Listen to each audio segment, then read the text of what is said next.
गौरांग महाप्रभु पतित मान को उद्धार करने करुणा अवतार नहीं धराधाम को आसी सन्यास ही पड़े जाइछन्ति घर छाड़ी पड़े जाइछन्ति। तो से विरह रे सची माता तांकर पुत्र को मने पके पके जड़ सदृश हो जाइछन्ति। वो मन जो भावना जो ममता जो स्नेह से कथा भावु प्रायतः जड़ सदृश होइछन्ति। ए जीवन प्राण अच्छी तथापि से कहीं क्या कहूना तो भावर गीत गौरांग महाप्रभु को विरह रे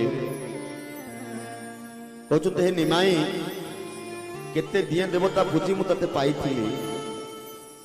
मते छाड़ी चली गलु थरे मो कोल कुआ से गीत गोविंद को तते सुनैबी कानी रे तते झुलेबी हेले तुम पाखरे रह कौन कहउछन्ति मां से शोकरे भावटा कौन अच्छे आसंत जीवा गोटे सुंदर भजन।